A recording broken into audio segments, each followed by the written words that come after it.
Alors Velma Falaio, on est là pour clarifier les choses. Qu'est-ce qui a motivé ce choix? Alors déjà, il faut quand même rappeler le cadre.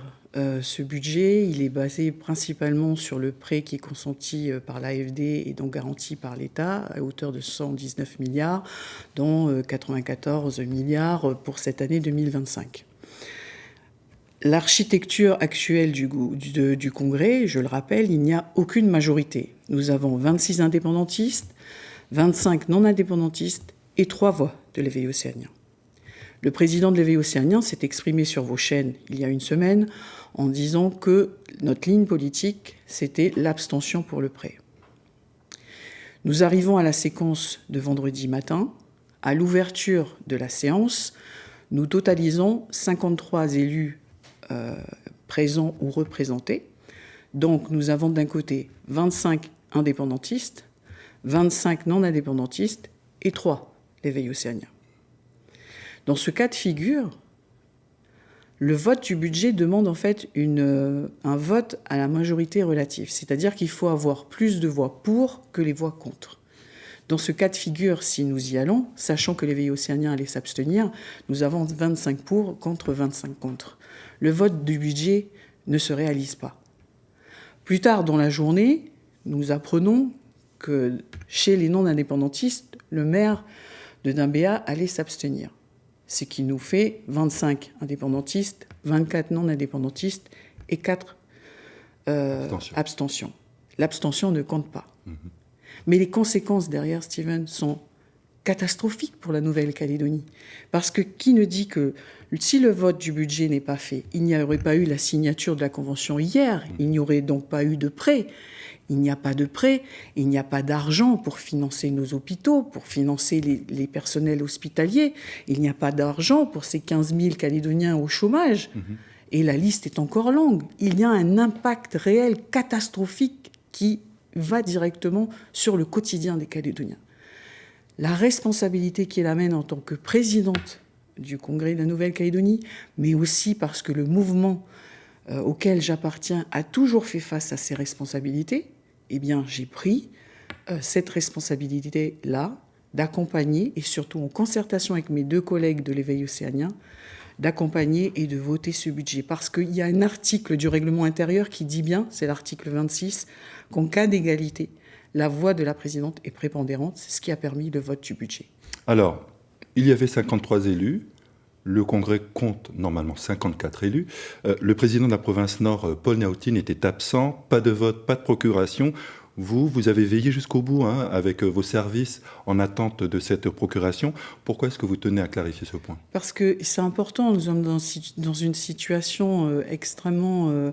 comme je vous l'ai dit, les conséquences, elles sont graves et elles impactent directement les Calédoniens. Je veux dire, les personnes aujourd'hui qui sont au chômage, que ce soit au chômage partiel et au chômage total, je ne vous en parle pas. La CAFAT arrive à des difficultés de trésorerie où à un moment donné, on ne sera plus capable de financer. Les Calédoniens n'ont que ça pour survivre.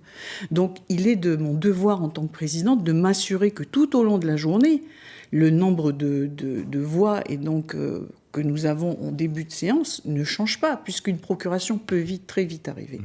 Et donc, ce n'est pas arrivé, puisque le nombre de voix indépendantistes est resté à 25.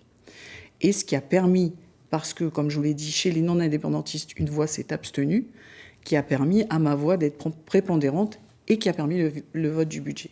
Alors, le budget a été construit sur la base du prêt accordé par l'État. N'est-il pas d'une certaine manière insincère? Vous savez, personne n'en voulait de ce prêt. J'aimerais quand même clarifier une chose. Nous savons parfaitement que la situation de la Nouvelle-Calédonie, le taux d'endettement est élevé. Tout le monde l'a dit à plusieurs reprises qu'il n'était pas question de faire peser cette charge sur les générations futures. Enfin, nous avons parfaitement conscience de cela. Nous avons mis en œuvre des choses. Je rappelle quand même qu'il y a une mission partisane qui s'est rendue en septembre l'année dernière, novembre, je me suis moi-même rendue à Paris. À toutes les rencontres que nous avons tenues avec les représentants de l'État, nous leur avons demandé la solidarité nationale sous forme de subventions. Mais au final, quand la loi de finances est votée à l'Assemblée nationale, nous n'avons que le prêt pour survivre. Et je ne pense pas qu'il soit insincère, puisqu'il est basé sur le prêt qui a été consenti et garanti par l'État. C'est un prêt, à mon sens, un prêt de survie pour la Nouvelle-Calédonie, pour les Calédoniennes et les Calédoniens. Alors, les groupes UC et Unis ont voté contre. Certains élus loyalistes parlent de chantage. Est-ce que c'est une lecture que vous partagez? Je ne suis pas dans ces aspirations, Steven. Moi, je dis simplement, et le constat est là, c'est qu'il y a une situation catastrophique. Chacun fait face à ses responsabilités aujourd'hui. Je veux dire, au bout d'un moment, le budget aussi qu'on a voté alimente les collectivités territoriales que sont la Nouvelle-Calédonie, les provinces et les communes. Certains font le choix qu'ils veulent. Moi, tout ce que je dis aujourd'hui, c'est qu'au bout de la chaîne, il y a des impacts sur la population et je refusais de laisser faire et que la catastrophe soit en fait tout ce qui nous reste à la fin, à l'issue de ce vote. Mais est-ce que ça permet encore un travail parlementaire sérieux? Depuis, en tout cas, mon élection, votre reportage l'a bien dit, je travaille dans un esprit non pas de majorité, mais plutôt d'unité. Sur différents sujets, je tente, parce que le consensus et le dialogue est important au sein du Congrès. Tout le monde a des positions, on ne peut pas être d'accord sur tout. L'important, c'est que sur des sujets aussi importants et qui engagent en fait l'intérêt et le quotidien des Calédoniens, nous arrivons à nous entendre. Aujourd'hui, la tâche, elle n'est pas facile. Il y a du chemin qui est encore long, puisque nous sommes dans une période aussi, nous sommes à la fin de l'accord de Nouméa. Le ministre est justement là pour voir quelle sera l'issue de tout ça.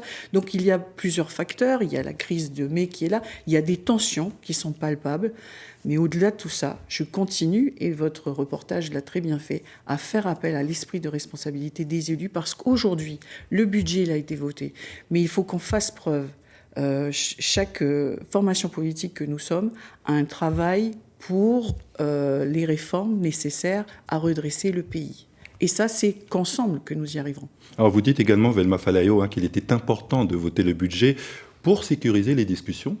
Le ministre Manuel Valls entame donc le deuxième round des négociations, c'est en tout cas le terme utilisé par l'État. Est-ce que vous avez été, vous, associé aux échanges? Nous sommes associés par la voix de notre président Milakulo Tukumuli, qui assiste et qui participe à ces différentes séquences. C'était important qu'avant l'arrivée du ministre, nous puissions en fait passer cette phase institutionnelle, parce que nous sommes aujourd'hui, et encore demain, il y a encore des discussions, des négociations, peu importe le thème, il y a quelque chose qui se passe au pays.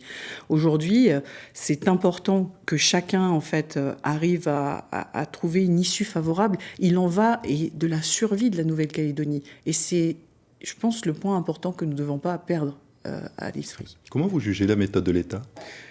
C'est une méthode en tout cas louable. Je veux dire, nous avons quand même eu un ministre qui connaît déjà parfaitement le contexte calédonien, qui a beaucoup été à l'écoute des différentes formations politiques, et je pense que c'est une bonne méthode.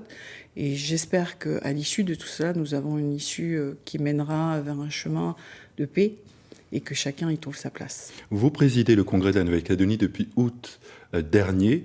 Quelle est votre vision de cette fonction ? C'est une fonction importante et c'est une fonction pas forcément facile. La séance de vendredi le témoigne. Depuis que j'ai été élue, je travaille sur plusieurs axes. On l'a cité tout à l'heure, il y a l'axe sur l'organisation interne et externe du Congrès, notamment sur la transparence du Congrès.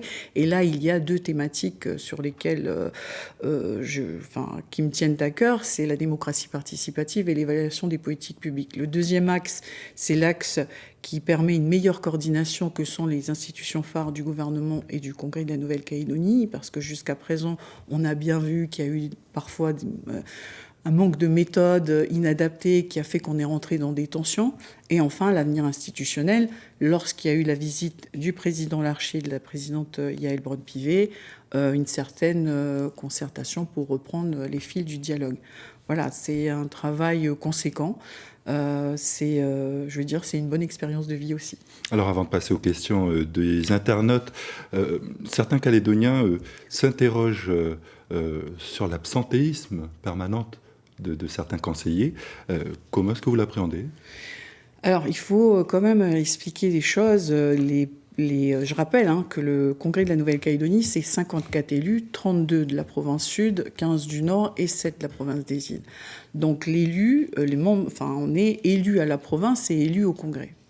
Je dis ça parce que les élus du Nord et des îles doivent s'organiser aussi pour pouvoir assister aux séances du Congrès. C'est pour ça qu'on a un système de semaines paires ou impaires, où les travaux du Congrès se concentrent sur les semaines paires. Effectivement, il y a de l'absentéisme. Moi, je ne suis pas là pour juger. Tout ce que je dis, c'est que nous avons aujourd'hui la technologie. Il faudrait qu'on fasse plus appel aussi à la visioconférence pour permettre aussi à ceux qui sont dans les îles, parce qu'il y a les problèmes aussi de transport aérien, de pouvoir participer. Mais encore une fois, c'est en interne, dans le règlement intérieur, que nous devons revoir les choses. Velma Falaeo, passons aux questions des internautes. Première question, comment conciliez-vous l'idée que votre génération a 100 mots à dire avec un projet décidé aujourd'hui qui s'imposerait aux générations futures? Mais toutes les décisions que nous prenons aujourd'hui sont soit pour le présent, soit pour le futur. Parce que là, si on parle plutôt... C'est une démarche de transmission, du coup?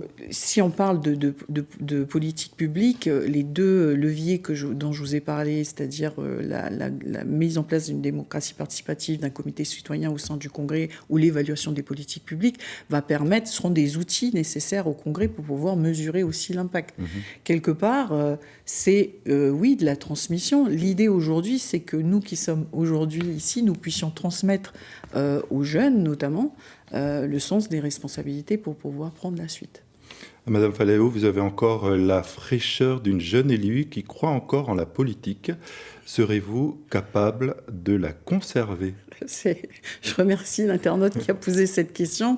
C'est vrai que j'ai 6 ans d'expérience politique et le mouvement auquel j'appartiens est centriste, et nous avons une vision différente des choses. Ce qui est important, je pense, c'est de trouver une dynamique dans les actions, notamment à travers ce que j'ai exposé précédemment au Congrès, et une dynamique aussi dans les différentes actions que l'on mène en tant que personne et en tant que personnage politique. L'important aujourd'hui, c'est pouvoir transmettre, encore une fois, j'insiste parce que pour moi, dans mon engagement politique, ce qui est important pour moi, c'est de pouvoir transmettre cela à la jeunesse et qu'ils puissent prendre la relève. Une autre question, que pensez-vous d'un État fédéré avec la France comme avenir institutionnel pour la Nouvelle-Calédonie? Alors l'État fédéré, c'est un État dans un État. C'est effectivement certaines formations politiques ont partagé cela. C'est une souveraineté plutôt interne. Je ne veux pas commenter plus que ça, tout simplement parce que notre vision des choses à nous, c'est le partenariat programmé avec la France et un partage des souverainetés. Donc je pense qu'aujourd'hui, nous sommes justement dans une phase décisive où les différentes propositions se discutent et qu'il faudra observer cela de près. Velma Falaeo, présidente du Congrès de la Nouvelle-Calédonie, merci d'avoir accepté nos échanges pour ce soir. Merci Stéphane.